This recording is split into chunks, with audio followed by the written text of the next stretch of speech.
How y'all doing? And thanks for tuning in to Wicked Warnings, your number one source for construction and emergency safety strobe lighting equipment for cars, vans, buses, bicycles, tricycles, mopeds, go-peds, wave runners, boats, trains, trucks.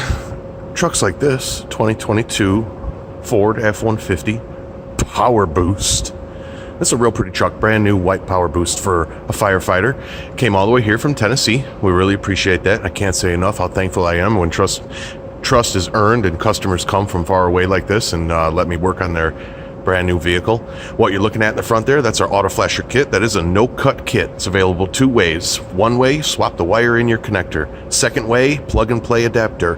But no factory wires are cut for that headlight DRL or the fog light DRL. We also have a kit. If you want to flash the fog light proper, you can, but the DRL works better. And if you'd like to flash that amber signal in the headlight, we have a kit for that as well. This truck is two kits in the front. DRL flashing on the headlight, DRL flashing on the fog light, synchronized in an X pattern, 75 flashes per minute, real popular color, alternating but locked together in sync 2x2. You don't need to synchronize it, but if you want this display, that's what you're going to have to do. Already kicking around to a side shot, you're going to see an mpower 3-inch red-white snuck into the side badge there. Got a real nice video about those mpowers, going to link it right now. You also see an auto flasher on the rear tail light ring, giving us a little bit of extra side warning around the back of this vehicle. That's the same auto flasher kit that we're using on the front, just a different variant.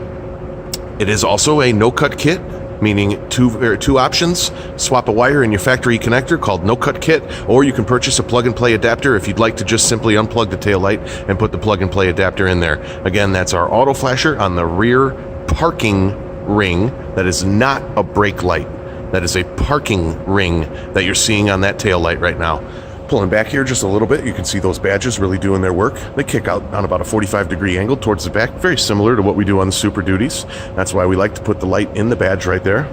The other thing you're going to notice is we took advantage of the flood feature in that mpower. So we flood the mpower. We're also flooding the Thin-X that are in the back window, which you haven't seen yet, as well as the rear-facing mpower, which you haven't seen yet either. Now, the flood feature is only activated with the Thin-X, the mpowers. We don't need to flood the DRLs in the front, nor do we recommend it. And we don't need to flood that parking ring in the back either, nor do we recommend that.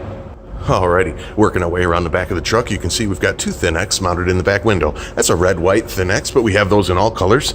You could also elect to flash just the color or the color plus white, as you see here. We mounted that with a 90-degree bracket. Those are available right on the website. And underneath it, right below the factory taillights, you can see our mpower 3-inch red-white, same light that we used in the badge. Now, we chose that light because it's going to synchronize up with the badge light. Can you notice that? The badge and the drivers are synced. All four of those are in sync, actually, and we have an alternation going from the badges to the rear on each side, as well as an alternation going from side to side on the rear. The way that's done is the driver's side rear is actually in sync and the same as the passenger badge, and the passenger rear is actually in sync and the same as the driver's badge, and all four of those lights are tied together in sync. So that's how you get this display. Here's a straight backwards shot for you. You can tilt down just a tiny bit. You can see the alternation on those mpowers right there. Now there is factory tint on that rear window, so we lose just a tiny bit of brightness for those Thin-X coming through the factory tint. However, as you can see, they're still doing a very good job of getting some high warning in a dual color in the rear of this truck. You can also see the strips from our parking ring on the top and bottom of that tail light also flashing. Now the brake light is dead center. It's one of those smart hitch brake lights, and the turn signal and reverse light are above and below that. None of those are lit right now because we didn't modify any of those. Side note, all the factory lighting, when used with an auto flasher, retains its original function when you're not in strobe mode. So there's no worries about whether your lights are still going to work. Of course they are. Here you can see with the flood activated how we have a flood white on the Thin-X and the mpowers. And with the shop lights off, I hope you can see that badge flooding up there as well. It gives him 6 white lights in the back in case he needs a little bit extra light for loading a trailer or backing up into a dark garage at night, or just simply wanting to have a steady white light on when he arrives on scene. Alrighty, so as I said, this is a firefighter, so we went ahead and used the Carson 1022 handheld Siren controller. I like this because it gives you 2 integrated light buttons. Light 1 is his warning, light 2 is his flood. It also gives you 6 very nice siren tones. With this, you get manual, horn, mechanical, wail, yelp, all the good siren tones.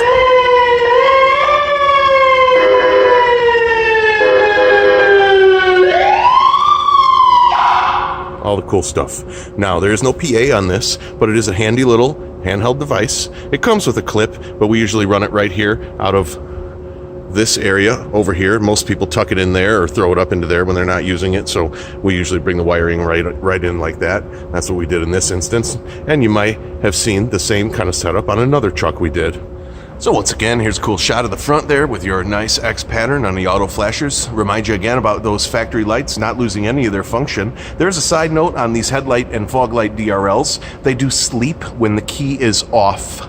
So if you want these to remain active, you need to leave the parking lights on or have the ignition on. For the headlight DRL and fog light DRL, that is the only circuit that is affected by the sleep mode of the vehicle. All the other ones remain active with or without ignition. So just wanted to make you aware of that. We're going to put all the details to everything we used in this bundle in links below. We're going to put it all together as best I can. I hope you enjoyed the video. Here's a real nice side profile. And what I like about this side profile is you can see right here, your headlights are visible, your badge is visible, and your tail light ring is visible. So you really do have forward and backward as well as midship warning. You can even see some of that fog light DRL as far as the side. So this is going to do a real good job of a 360 warning on this particular vehicle. I hope you enjoyed it. If you need this in a different color combination, reach out to us via email, info@wickedwarnings.com. We'll talk about it, we'll discuss it, get you what you need. We can basically set up anything custom for anybody, any which way. This was a collaboration between us and the customer, which resulted in this end result. Thanks again for watching Wicked Warnings. I'm glad that you tuned in. We'll see you on the next video.